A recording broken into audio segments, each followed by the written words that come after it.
جی ٹھیک ہے. اچھا جی اسفندیار منیب صاحب، یہ سوال ارشاد انصاری صاحب کا ہے. پچھلی دفعہ انہوں نے پروگرام میں فون کیا، ہم جواب وقت کی کمی کے باعث نہ دے سکے. وہ یہ کہتے ہیں کہ مرزا صاحب علیہ السلام نے متعدد مقامات پر لکھا ہے کہ ایلیا نے آسمان سے آنا تھا، اور اس کے لیے وہ توریت کا حوالہ دیتے ہیں. توریت میں ایلیا کی آمد ثانی کا ذکر کہاں ہے؟ اسفندیار منیب صاحب. جی بسم اللہ الرحمن الرحیم. یہ جو سوال ہے اس کا جواب بائبل میں موجود ہے. حضرت مسیح علیہ السلام نے کئی جگہوں پر اس کا تذکرہ فرمایا ہے، اور عہد نامہ جدید اور عہد نامہ قدیم، اولڈ ٹیسٹامنٹ اور نیو ٹیسٹامنٹ دونوں میں اس کے حوالے موجود ہیں. سب سے پہلے حضرت ایلیا یعنی الیاس علیہ السلام کے آسمان پر جانے کا جو ذکر ہے وہ حوالہ پیش کر دیتا ہوں. یہ عہد نامہ قدیم ہے، سلاطین 2 باب 2 آیت 1 اور آیت 11. جی ٹھیک ہے. اچھا اسفندیار منیب صاحب سوری، آپ جب ہمیں بتا رہے ہوں گے تو اس دوران ہم سکینز بھی اپنے ناظرین کو ساتھ کے ساتھ دکھاتے جائیں گے. تو ہم ایک تو سب سے پہلے دکھانا چاہیں گے کہ یہ کس سورس سے آپ نے لیے ہیں. تو یہ جو اس وقت آپ کو سلائیڈ نظر آ رہی ہے یہ ہم بعد میں دیکھیں گے. اس سے پہلے ہم یہ دیکھنا چاہتے ہیں پرانا اور نیا عہد نامہ، اولڈ نیو ٹیسٹمنٹ، جو کہ شائع کیا ہوا ہے پاکستان بائبل سوسائٹی نے انارکلی لاہور سے. جی تو اب ہم چلتے ہیں پہلے آپ کے حوالے کی طرف، اور اس کی ہم اسکرین پہ اسکین بھی دیکھیں گے اس کا. جی اسفندیار منیب صاحب. جی آیت نمبر 1 میں جب خداوند ایلیا کو بگولے میں آسمان پر اٹھا لینے کو تھا، اور پھر آیت 11 میں یہ آیا ہے کہ ایلیا بگولے میں آسمان پر چلا گیا.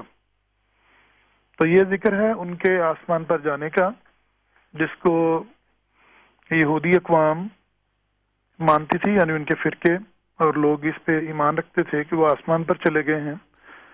پھر ان کی جو آمد کا ذکر ہے وہ عہد نامہ قدیم میں ہی ہے. ملاکی کی کتاب ہے، اگر آپ اس کا دکھا دیں سلائیڈ، باب 4 آیت 5. جی ہم آگے چلتے ہیں، اگلا حوالہ دیکھتے ہیں اس کا. جی ہمیں ابھی اسکرین پہ دکھائیں گے. جی اسفندیار صاحب آپ اپنی گفتگو جاری رکھیں پلیز. ہم ساتھ دیکھو خداوند کے بزرگ اور ہولناک دن کے آنے سے پیشتر میں ایلیا نبی کو تمہارے پاس بھیجوں گا. تو یہ بڑی واضح پیش گوئی ہے کہ ایلیا نبی جو ہیں وہ بزرگ اور ہولناک دن کے آنے سے پہلے، یعنی قیامت کے آنے سے پہلے ہی آئیں گے. اور یہ عقیدہ معروف تھا کہ مسیح کی آمد سے قبل ایلیا کی آمد ضروری ہے. چنانچہ جب حضرت عیسیٰ علیہ السلام نے یہ دعویٰ فرمایا اور اپنے حواریوں کو اپنی آمد کے بارے میں اطلاع دی، ان سے بھی پوچھا کہ تم میرے بارے میں کیا جانتے ہو، تو جب یہ ذکر ہوا کہ وہ آپ کو یسوع مانتے ہیں، مسیح مانتے ہیں، تو آپ نے فرمایا کہ تم اس کا ذکر کسی سے نہ کرنا. اس پر شاگردوں نے پھر ان سے پوچھا ہے، یہ بھی بائبل سے ہی جو نیو ٹیسٹمنٹ ہے، متی باب 17 آیت 10 تا 13، اس سے پیش کروں گا. جی ہم آپ کو کہ دکھاتے شاگردوں نے ہیں. اس سے پوچھا کہ پھر فقیہ کیوں کہتے ہیں کہ ایلیا کا پہلے آنا ضرور ہے؟ اس نے جواب میں کہا، ایلیا البتہ آئے گا اور سب کچھ بحال کرے گا، لیکن میں تم سے کہتا ہوں کہ ایلیا تو آ چکا اور انہوں نے اسے نہیں پہچانا، بلکہ جو چاہا اس کے ساتھ کیا. اس پہ آگے آیت آتی ہے کہ تب شاگرد سمجھ گئے کہ اس نے ان سے یوحنا بپتسمہ دینے والے کی بابت کہا ہے. تو یہاں حضرت عیسیٰ علیہ السلام نے، حضرت مسیح علیہ السلام نے ایلیا کی آمد کے بارے میں جو فیصلہ فرمایا وہ یہ ہے کہ ایلیا اپنے جسم سمیت نہیں آئیں گے، بلکہ ان کی خوبو لے کے، ان کے رنگ میں رنگین ہو کر بطور مسیح حضرت یحییٰ علیہ السلام آگے ہیں. تو یہ فیصلہ فرمایا کہ اگرچہ ملاکی نبی میں ایلیا کے آنے کا ذکر ہے، سلاطین میں ان کے آسمان پر جانے کا ذکر ہے، لیکن اس کے باوجود یہ تعبیر اور یہ تشریح نہیں فرمائی کہ وہ جسمانی نزول ہوگا ان کا، بلکہ جو وہاں پہ تشریح فرمائی ہے وہ یہ ہے کہ وہ یوحنا کے روپ میں ایلیا آ چکا ہے. یہ بڑا واضح فیصلہ ہے جو حضرت عیسیٰ علیہ السلام نے ایلیا کی آمد کے بارے میں کیا. اور اس کے علاوہ ایک اور بھی حوالہ اسی سے ملتا جلتا ہے، جس میں متی باب 11 آیت 13-14 ہے. اس میں حضرت یسوع مسیح